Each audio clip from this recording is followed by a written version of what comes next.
Salut à tous les Madridistas, bienvenue sur la chaîne. Aujourd'hui, on fait un point complet sur l'actualité du Real Madrid avec plusieurs dossiers importants. Le cas Matheus Fernandes, la situation de Vinicius Junior, l'arrivée de Bernardo Silva, les plans de José Mourinho pour renforcer l'effectif, mais aussi les pistes Josko Gvardiol, Nico Schlotterbeck ou encore Riccardo Calafiori. Installez-vous confortablement parce qu'il y a énormément de choses à analyser. Commençons comme d'habitude avec les informations les plus discrètes avant d'aborder les plus gros dossiers. Selon l'ACR, certains dirigeants du Real Madrid souhaitaient voir le club tenter sa chance pour Rodri. Cependant, Florentino Pérez aurait personnellement écarté cette possibilité, ne considérant pas cette opération comme une priorité. Du côté des jeunes talents, Diario AS affirme que le Real Madrid suit de près Gilberto Mora, le milieu de terrain mexicain de 17 ans, considéré comme l'un des grands espoirs de sa génération.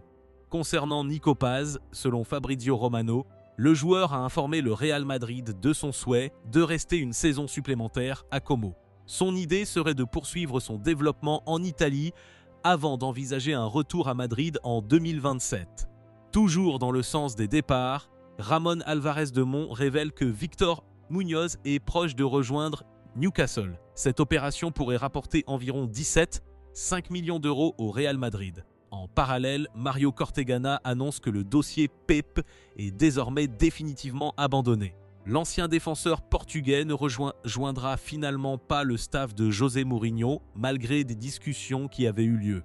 Passons maintenant au milieu de terrain. Selon Ramón Alvarez de Mon, José Mourinho, Jorge Mendes, Juni Calafa et José Ángel Sánchez ont récemment discuté du profil de Matheus Fernandes, âgé de 21 ans. Cependant, le journaliste précise que son arrivée serait extrêmement compliquée si aucun milieu de terrain important ne quitte l'effectif actuel du Real Madrid. Toujours selon Ramón Alvarez de Mon, Matheus Fernandes a peu de chances de rejoindre Madrid cet été, sauf en cas de départ majeur dans l'entrejeu. De son côté, Santi FM confirme que le Real Madrid apprécie fortement le joueur. West Ham réclamerait environ 80 millions d'euros, tandis que le PSG, Manchester United et plusieurs clubs anglais seraient également sur le dossier. Passons désormais au secteur défensif, qui semble être la grande priorité de José Mourinho. Selon Diario AS, le technicien portugais aurait formulé une demande très claire à sa direction. Il veut absolument recruter Josko Gvardiol. Toujours selon Diario AS, le défenseur croate aurait même décidé de mettre en attente les discussions concernant sa prolongation avec Manchester City afin d'évaluer sérieusement la possibilité de rejoindre le Real Madrid. D'après Sky Sport Allemagne, Nico Schlotterbeck figure également sur la shortlist madrilène. Le Real Madrid aurait déjà contacté les représentants du défenseur allemand, dont José Mourinho apprécierait énormément le profil. Autre dossier défensif, Riccardo Calafiori. Selon Rodra, Arsenal serait désormais ouvert à écouter d'éventuelles offres pour l'international italien. Une situation qui pourrait représenter une opportunité intéressante pour la Casablanca.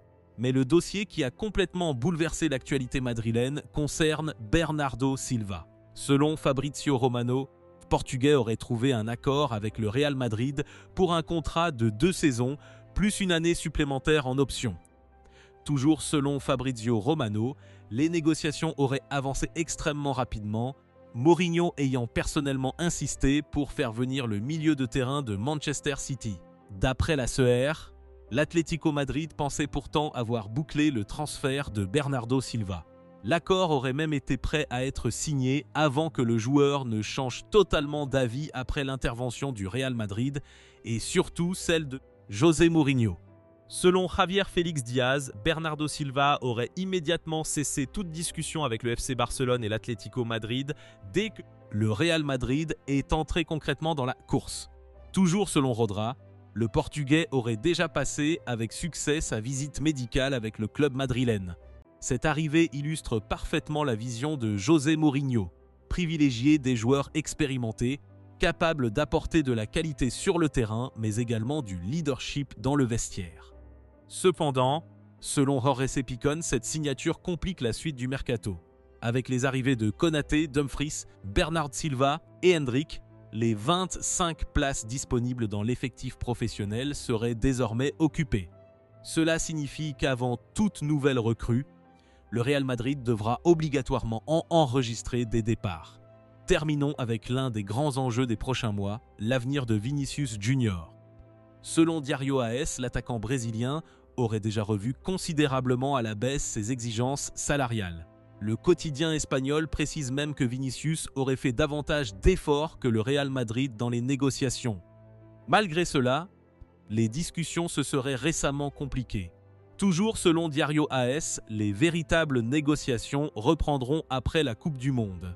Le joueur disposerait alors d'une position plus favorable, notamment après avoir décidé de rester au club pour la saison 2026-2027. Enfin, Diario AS affirme que Vinicius Junior honorera son contrat jusqu'au bout si aucun accord n'est trouvé. Le Brésilien serait même prêt à quitter gratuitement le Real Madrid à son expiration, tout en ayant toujours privilégié une prolongation. Mais une chose serait claire. Vinicius Junior n'a aucune intention de quitter le Real Madrid dans l'immédiat.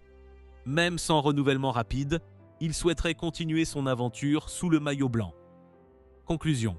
Entre l'arrivée annoncée de Bernardo Silva, les priorités défensives de José Mourinho avec Josko Gvardiol en tête de liste, les interrogations autour de Matheus Fernandes et le dossier sensible Vinicius Junior, l'été du Real Madrid promet d'être particulièrement animé.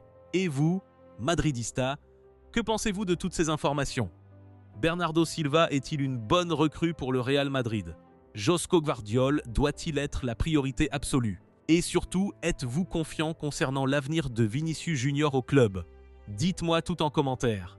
Si cette vidéo vous a plu, n'oubliez pas de laisser un like, de vous abonner à la chaîne et d'activer la cloche pour ne manquer aucune actualité du Real Madrid. À très bientôt pour une nouvelle vidéo. À la Madrid!